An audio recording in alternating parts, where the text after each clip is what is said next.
The IELTS is looking for accuracy. This is a misconception that they will just check your English. Emotions have to be controlled. Can you ask the examiner to change the question?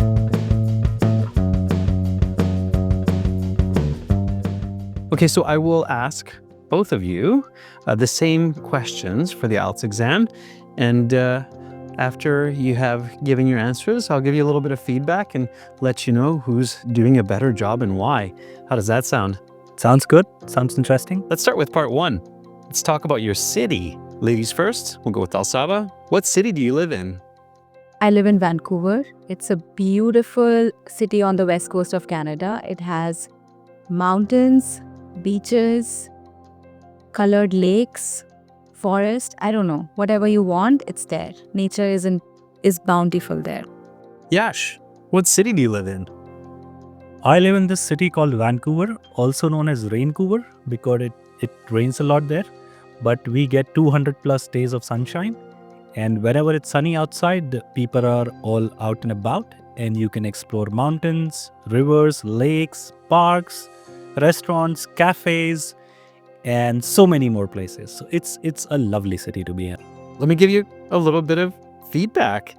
So the better answer, although they're very similar, would be Alsaba, and I'll explain why.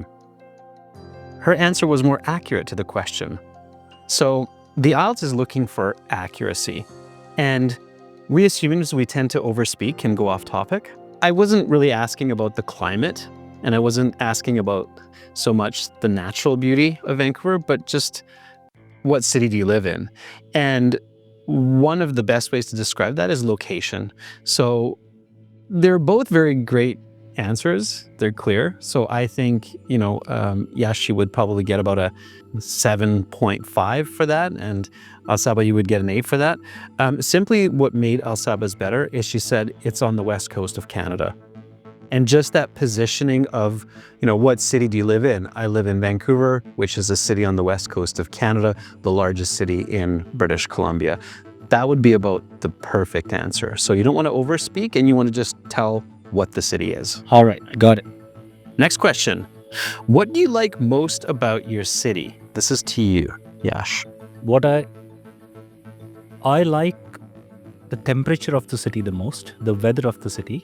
Although, like I said in my previous answer, that it rains a lot. But because of that, we don't get a really cold weather in the city. So it's never in negative temperature. It would be around 6 degrees, which is not bad for harsh Canadian winters. Alsaba, what do you like most about your city? What I love the most about my city is that it has the best of both worlds. It is a small city What I love the most about my city is it has best of both worlds. It's a big city with the heart of a small town. So you can find all the amenities of a big city, but you're close to nature and a quick getaway any time of the year. So in this case, again, so concise answers are important. Alsaba, you had some really good vocabulary for sure, and it was a great answer. I think Yash realized that examiners like to hear a clear, accurate answer. So he immediately said, okay, I like the weather the most because it's rainy. It also is not as cold as other parts of Canada. It was very clear, stuck to that one concept. I can now go and tell my friend, I know exactly why Yash loves Vancouver. If my friend asked me, why does Alsaba like it? I'd have to be like, I think she likes a few parts of it. This is what I got. It's not as clear, right? So that's kind of one way that you can test how well you're answering is like, if I had to report this answer to someone, would I be able to clearly tell them their response, right? And in this case, I think Yash had it better, even though he didn't have quite as much vocabulary in this case. So he would have still scored like in that 7, 5, 8 range, as where for you, Alsaba, it would have been closer to 7, just because we're not so clear anymore on what was the response. So how do I make mine better? Like if I were to say the same thing? Yeah, just keep it a bit more concise, right? So what I love most about Vancouver is that it's friendly, even though it's a big city. and then just stop there, right? Once you started saying like it's easy to like have a quick getaway, that's almost like a different answer. That's like a second thing that you like about it, right? So I would just keep it to that one point. All right. Saying like, even though it's a big city, it's very friendly, and that's it, right? So Adrian, just to stop you there. So this is a misconception that the examiner will just check your English. They also check the content of your answer, right? 100%. Yeah. Great question, especially when you get into the high band scores, right? So when you get into those bands 7, 5, 8, 5, 9, the English is expected. For those band scores, it's expected that you're able to use good grammar, good vocabulary, accurate grammar, accurate vocabulary. At those band scores, they're really also looking at your accuracy, like how coherent, because it's coherence, right? It really comes down to coherence at that level. Yeah. Okay, let's try one more. This is back to you, Alsaba. Are there any special places you recommend visitors to see? Okay, it's a tough choice, but I will go with Third Beach. It's a beach in Stanley Park, which is a beautiful, lush rainforest within the city. Yash, are there any places you recommend visitors to see? Yes, I would recommend them to go to West Van to Cypress Lookout. The sunsets from there is beautiful, and you get to see the entire Vancouver in an orange hue when the sun is setting. Fantastic. I would say that those answers are a tie, and I would score them a band 8. I think they're perfect answers. So you might ask the question of like, well, why isn't it a perfect score then? Right. Both of you gave me one place very clearly that you would recommend a visitor to Vancouver to go. The question, are there any special places you recommend visitors to? Okay. And plurals matter in the IELTS especially. So here, a perfect score answer would be something like, yes, there are a couple places. One would be Cypress Mountain for a great lookout, and another one could be Kitsilano Beach for enjoying the sun with friends. So you want to give at least 2 because it's places, right? As opposed to what a place that you would, right? And it's these tiny little details that separate the band 8 from the 9. It'll be kind of a short version, but I'll read out the question for you, and then we'll start with you. Yash, okay? So part 2, describe the best day you have had as an adult. You should say when it happened, what did you do that day, who you were with, and explain why it was the best day for you. Okay, your 1-minute preparation time is up. Please begin speaking. The best day of my life happened really recently, in fact last month, when I became a Canadian citizen. So it was my oath-taking ceremony, and I was accompanied by my wife Alsaba. And it was an amazing experience because this is one of the primary reasons why I came to Canada, to get a stronger passport. And also the entire ceremony, the person who presided over the ceremony, the things he spoke about Canada, about the multiculturalism, the diversity, really made me kind of emotional that I am in the right place. And this is the correct thing that I did. So one of the emotional and memorable moments of my life. Alsaba, describe the best day you have had as an adult. You should say when it happened, what you did that day, who you were with, and explain why it was the best day for you. Okay, so the best day as an adult for me was our wedding day. And it's so special because there was a long struggle behind that. It's an inter-religion marriage for us, and it is not very common in India. Our parents coming around and accepting us was a big deal for us, and all of them were there at the wedding. It was like two worlds of mine were colliding, and it was very emotional, and I was extremely happy. I was probably the happiest person at my own wedding. No stress bride. And yeah, every time I think about it, I feel like if we ever have a fight, I feel look at that day, think of that day, and I feel like we've gone through a lot for each other, so we should just stick around and forget about little things. You also got the better spouse. That's one of the reasons. All right. Wow. So who had the better answer? Both of you spoke well, firstly. And when a candidate speaks well, the examiner starts to really look at those technical aspects of the evaluation. First and foremost for part 2, although some individuals on YouTube will say that, you don't have to answer all the questions on the card or it doesn't matter, it really does once you get past that band 6.5. So this is where, the examiner would say, okay, that was great vocabulary. That was excellent grammar. Both of you used advanced vocabulary, both of you. And then the examiner will often listen back to the recording. This is why they record the exam and go, okay, did both of you answer the when it happened clearly, right? Do I know when Yash had his ceremony? I did. He said last month. Do I know when the wedding happened? I don't, right? So that's where it becomes very technical. And so if I wanted to, score with my heart, I would say, yeah, let's do the wedding day, right? It's a special day for both of you. But here it comes down to technical pieces, and the technical pieces were a little bit strong with Yash when it comes to answering the questions that were here, right? Can I just add something? I feel like when I was giving that answer, I remembered the points, but I just got emotional. Like I started pouring with the flow, and that's why I lost sight of those pointers. Although I remembered them, I'm like, no, I'm telling my story, and I continued that. I think that's something that's a thing to remember.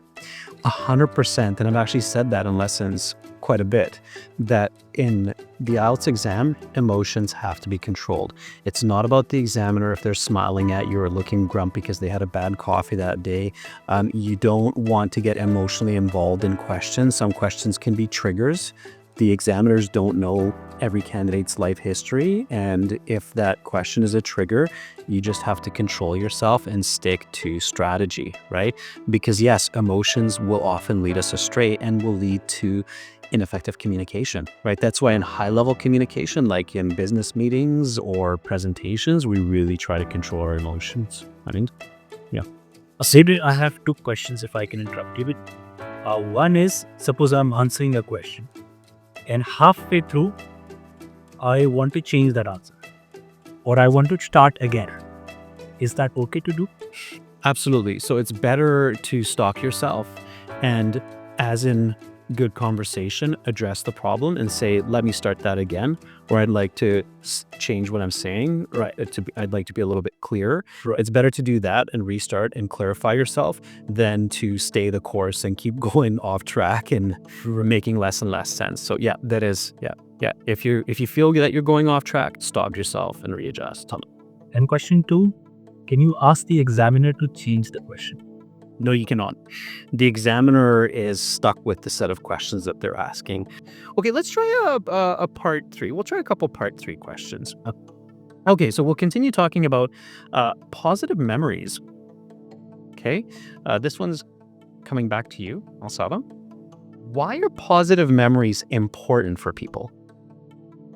I think positive memories are what keep us going in hard times. And as an adult, hard times are inevitable. And positive memories give us the strength and the motivation to know that if there's a bad time, it'll get over and there'll be something better and positive to remember out of that as well. Yes. Why are positive memories important for people? Positive memories are important because they give you something to lean on to when your day is probably not going so good, or if you feel lack of motivation in your life. So these are the memories that you can kind of tap onto when you need some extra push. And you also see it in a way that you have had so many positive memories in the past. There is no reason that you will not have them in the future. So sort of keeping the positivity in your mind as well. Okay. Let me give you some feedback. Again, both great answers. What I liked, they're very similar. Both of you identified kind of like the common sense answer, right? And that's a very good skill to practice for the IELTS exam is what would most people answer, right? Definitely a lot of individuals to this question would say that positive memories help to see us through challenging times. I think the language Al-Saba used was a little bit better. Using the word you should be avoided in the IELTS. You gets us into trouble. We use it in everyday language often because we try to attract the attention of our listener.